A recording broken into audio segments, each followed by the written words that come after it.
If you were to ask someone what is the greatest game of all time, you'd get way too many answers. Elden Ring, Black Ops 2, Minecraft, GTA 5, Garbage, Skyrim, Breath of the Wild, Red Dead, Cars, Racerama, I mean all of these are prime examples of the greatest game of all time. However, one game that never is talked about in this conversation is Subnautica.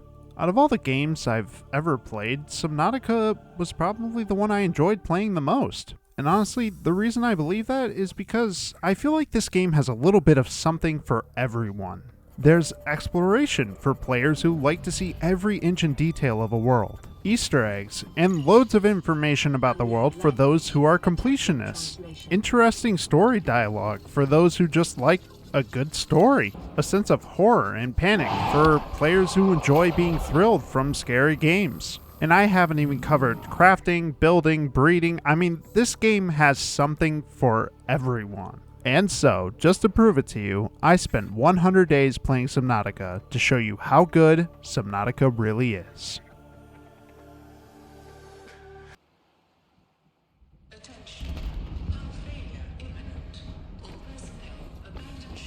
Please, I have a wife and child. You gotta let me on there with you. Please, don't go. Man, that could have been really bad. I have terrible social anxiety. Now that we're safe on this life pod, I thought I would let you guys know something. I lied. The clear greatest game of all time is Roblox. I mean, no other game could possibly compare. My head.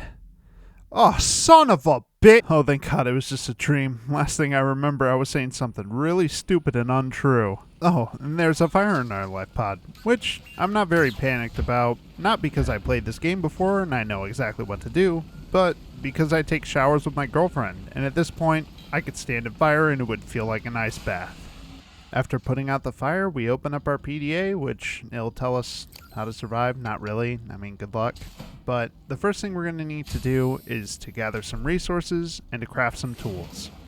No. Wait.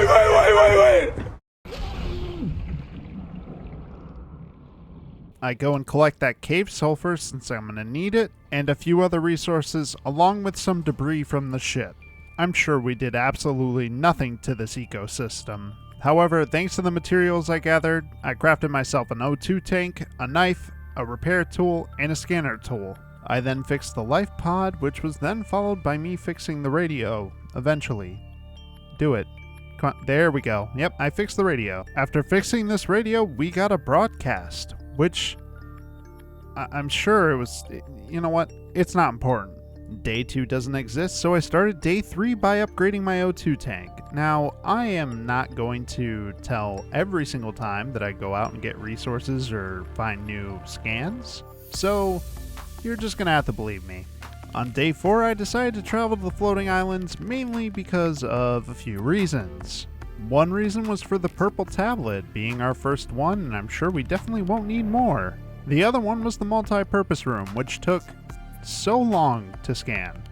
I could sit here and then I gotta restart, and I'm gonna make you watch all this. You're gonna sit there and you're gonna watch all this. I don't care if my watch time goes down. You're gonna see how long it took me to scan this thing. Yeah, it was miserable. I embraced my inner Skyrim horse, and then I failed miserably. I then did some more scanning, looting, and at the start of day 5, I finally built my habitat builder, which the game likes to tell me that it is in fact used to build habitats. I scanned my final piece for the sea moth, which was followed by me starting to finally build a base. I threw a fabricator inside, and I plan on expanding the base a little bit more so I can add a bioreactor so it's not right in the middle of everything. So after building a second multi-purpose room, this happened. I don't feel so good. We build a bioreactor and we add some storage units to make it look nice and pretty. Okay, I have beaten this game 6 times, and out of all 6 of those times, not once did I realize that the radiation actually spreads. I did not know this. I genuinely had no clue. I thought it was just saying that. I didn't know it actually infected the water around the ship. You learn something new every day, I guess. Days 7 through 10 was spent mostly just collecting resources so I could build the mobile vehicle bay and finally get a sea moth. It's weird that I have a fully functioning base before a sea moth. I usually never do that, but here we are. On the night of day 10, I decided I was sick and tired of all the radiation, so what better way than to risk your life going to fix it? We run across this conveniently broken beam and make our way to the entrance. But there's a fire blocking our way. How convenient. There was a fire extinguisher right next to the fire. We grab ourselves the blueprint to make the propulsion cannon, which is kind of convenient again, because right after you put out this fire, we come across these boxes, and you're supposed to move them with a propulsion cannon. What a surprise, shocker, convenience. If only they actually gave us the propulsion cannon. Little do they know who I am. I take things the hard way. What? Hold on. I like to force my way in. No. Brute force is always the okay. Sometimes you just have to throw yourself at it until it works. Alright, what I'm trying to say is I just kept jumping until I got it in. You know what? You know what I mean.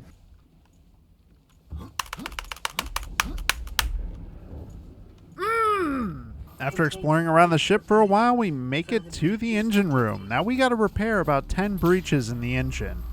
A nuclear-powered engine. Now, it's been a while. I learned about it in middle school, but in Chernobyl, when they released the water, the one volunteer and the guy who fucked up and caused it to, have a meltdown, they had to go into the water, and they both died after from radiation poisoning, right? What's the difference from what I'm doing right now? Like, I get it, it's a futuristic world, but there's no way they made a suit that is completely immune to radiation. Plus, you have these things swimming around with you. And look, I love this game. I think this game is amazing, but the logic makes no fucking sense. It's fine. I fixed the last breach, and everything's fine. The radiation just goes bye-bye. This game, I swear. So, after leaving the engine room with a third leg, ladies, call me, I realized I forgot a laser tool. I'm gonna have to come back now. I'm regretting my decisions, and everything that's led me up to this point in my life. When I got back, I decided I was never going through that hell again, so I made myself a propulsion cannon, and I used it maybe once. Can you guess when? If you guessed with the boxes later on in the video, you'd be correct. On day 12, I did some remodeling and added this way bigger room than the multi-purpose room into the base. I then added this nice little glass roof, which completely destroyed my base because I didn't have enough support built in, I guess. So let's add a door, that'll fix it. The door did, in fact, fix it. Again, with the logic. I then moved all of my lockers into this brand new room and decided to rename them so I actually have an organized storage for once in my life. We move on to day 14 where I flooded my base accidentally for the second time, and that's because I built myself a moon pool without enough support again, so I built a few more doors. What do you know, solved the problem. On day 15 I returned to the Aurora to open up this door because on the other side's a prawn suit, and man do I love hardcore prawn. Just the way it moves and punches and the way it really grinds down things and the way it just can grapple onto anything I want it to. God, the prawn is just so cool. One big scan later and we have access to the prawn now. All I gotta do is make it. I swam around in this electrocuted water just to see if God still loved me or not. He must have loved me because I made it out alive, but then he proceeded to test me by having me move more goddamn boxes. He works in mysterious ways. After entering in the passcode to my phone, we get the blueprints to build a rocket to blow this popsicle joint. No, that's not how it goes. Anyway, we're in the end game now, baby. Is what I would say if I didn't have 18 more recordings to put into this video. On day 17, I went to the Degassi habitat, not to save them, but because I needed this. On day 22, I finally built myself a... You know what? You don't want to watch this. You want to see the cool parts. That's what you want. And you know what? There's only one way to show a giant lapse of time quickly and make it look epic. And that's a montage, baby. So, enjoy the next 50 days as I show you Exactly what I did. This alien structure appears to have collapsed to the sea floor.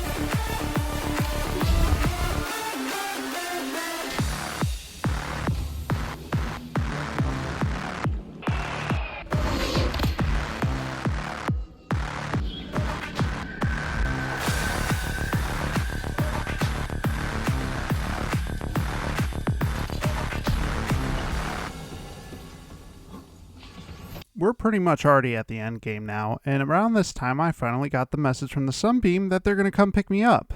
One small problem is that the weapon's enabled, but I could just head down into the lava zone, get the cure, and disable it so they live. Too bad I need more titanium. Smash, next question. It was around day, 99 when I finally came face to face with the Sea Emperor. Are you here to play? I like where this is going. Now, if you know anything about this game, we need to have kids in order to get the cure out into the ocean, which means I'm gonna need a few minutes. 20 seconds later, and wouldn't you look at that, we finally have our kids. I stuck my hand in what I can only assume is their poop, and it made me all better. So to all the kids out there watching, be sure to stick your hands in dog poop, it'll make you feel better. We disabled the weapon and then decided we wanted to throw hands, not remembering that it blew a ship out of the sky. Actually, make that too. Sorry not sorry, Sunbeam. I needed more scrap metal. It's finally day 100 and I can finally start building the rocket. But of course I don't have enough materials, so guess who has to go out and get more? It's me! Everyone underestimates me, but then they turn their back and I'm like, boo! And they're like...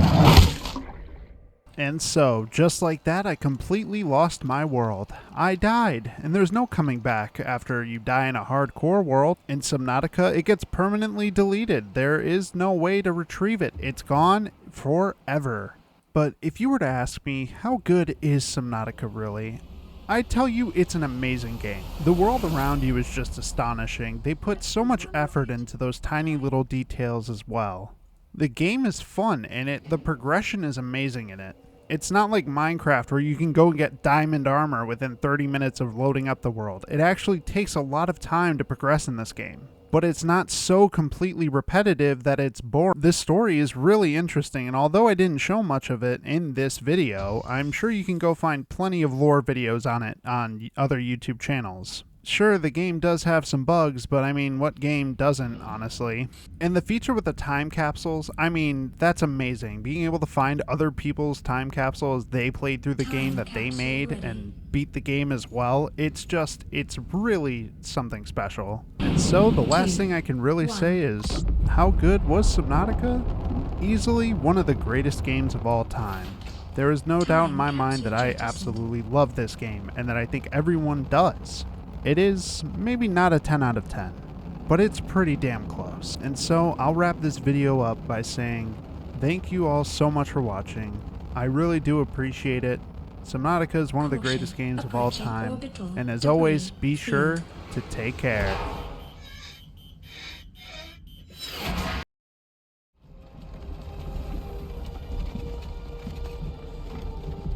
God damn it!